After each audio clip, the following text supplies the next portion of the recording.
A new report released last night from the Department of Health and Human Services revealed startling new numbers showing just how substantial premium increases have been under Obamacare. According to that report, average annual Obamacare premiums have increased by nearly $3,000 since 2013, the year that most of the health care laws, mandates, and regulations actually went into effect. In other words, it's now clear that average Obamacare plans on the exchanges more than doubled from 2013 until now. That's an increase of 105%, or nearly $3,000, and these figures are based on the Obama administration's own data. But these exorbitant costs are just one part of the problem, to say nothing of the shrinking choices of insurers offering plans on the Obamacare exchanges across the country. Last week, our colleague from Iowa, Chairman Grassley, came to the floor and shared with us the story of the Tacoma Narrows Bridge, a bridge in Washington State that was, as he put it, set to fail from the very beginning. He told us how the bridge was built on a flawed design, how it self-destructed, and how it eventually collapsed. Much like that bridge, he said Obamacare is becoming its own bridge to nowhere, with no insurance plan on its exchanges. Boy, he's right about that. As time goes on, more Americans are finding themselves with fewer Obamacare insurance options to choose from on the exchanges. Take a look at the map behind me and you'll see what I mean. On this map, fewer choices, number of insurers on the Obama exchanges in 2017. What does it reflect? In more than 1,000 counties across 26 states, families have only one, just one, Obamacare option to choose from in the marketplace. Obamacare customers in 5 states have only one insurer left on the exchanges. And as a recent article predicted, insurer choice in the ACA marketplace could hit an all-time low next year in 2018. So let's let that sink in for a minute. Families across the country could experience an all-time low when it comes to their choices for Obamacare plans next year. In other words, things are likely to only get worse. Still, despite all the news reports and the studies and the personal stories shared by constituents, some of our colleagues simply refuse to face the realities of this failed law. Consider what we saw just yesterday when a group of Democratic senators held a press conference essentially advocating for the Obamacare status quo in rural America. But in case our friends missed it, I want to share a recent headline which reveals what Obamacare's status quo has actually meant for families in these regions of the country. Here's what it read. Rural shoppers face slim choices, steep premiums on exchanges. Rural shoppers face slim choices, steep premiums on exchanges. The article went on to cite a study showing that Obamacare customers living in less populous areas of the country in 2017 frequently had just 1 or 2 insurers from which to pick and often faced significantly higher premiums than did people in more urban areas. Much like that dilapidated bridge Chairman Grassley described, Obamacare is self-destructing all around us. And we know things are likely to get worse unless we move beyond the failures of Obamacare.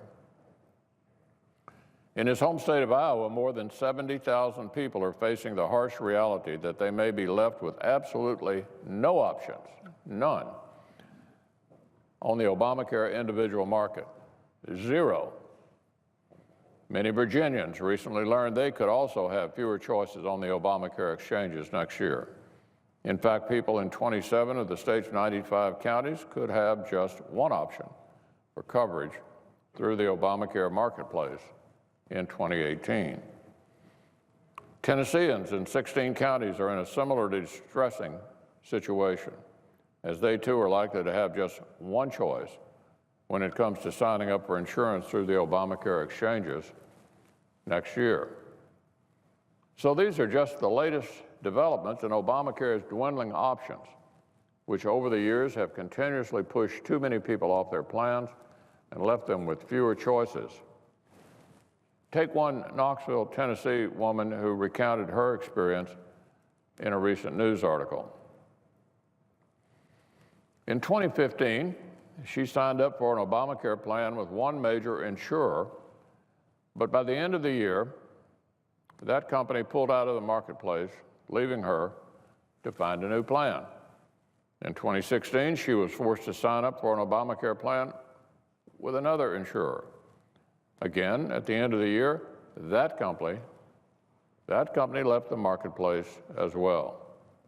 And now in 2017, she signed up with yet another Obamacare plan with yet another insurer. And you guessed it, at the end of this year, that insurance company will also exit the Obamacare marketplace, leaving the Tennessee mom to find an alternative option one more time. Unfortunately, Mr. President, her story is not unique.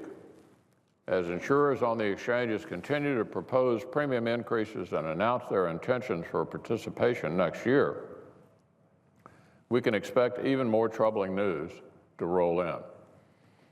These families deserve relief from Obamacare, a failing law with limited, even non-existent choices, which continue to shrink on the collapsing marketplace. These families deserve relief from Obamacare, a failing law with skyrocketing premiums, which have risen by double-digit rate increases all across our country. These families deserve relief from Obamacare, a failing law with mandates which require people to buy plans that aren't right for their families, even if there are no suitable choices to pick from, even if they are too expensive to actually use. How much more will it take for our Democratic colleagues to realize that we have to move beyond the failures of Obamacare? The only way these families are going to get the help they need and that so many have called for is if we actually take action. The Republican Senate has been clear that we aren't okay. We aren't okay with standing by and allowing this system to crash completely, dragging down even more families along with it. We know that, just like that collapsing bridge, Obamacare wasn't built on a sturdy foundation, nor were its policies truly built to last. Just like the bridge, it may have looked really good from the outside. We all remember the lofty claims our Democratic colleagues made about the law, but it never, ever lived up to the fanfare. I know it's a disappointing reality for our friends across the aisle who championed the failed health care law. We know it's not the outcome they had hoped for, but the status quo is simply unacceptable. We expect the Congressional Budget Office to release an updated score of the bill the House passed later today. It's a technical, procedural step beyond likely reiterating things we already know, like that fewer people will buy a product they don't want when the government stops forcing them to. The updated report will allow the Senate procedurally to move forward and work to draft its own health care legislation. So whatever CBO says about the House bill today, this much is absolutely clear. The status quo under Obamacare is completely unacceptable and totally unsustainable. Prices are skyrocketing. Choice is plummeting. The marketplace is collapsing. And countless more Americans will get hurt if we don't act. No one should be comfortable with that. I know I'm not, and I certainly hope our Democratic colleagues aren't either. So instead of continuing to hold press conferences in what ultimately can only be described as a defense of the Obamacare status quo, I'd ask our Democratic colleagues to come to terms with the situation Americans are facing, to stop the empty rhetoric, to join us in finally helping those who've been hurt by this failing law.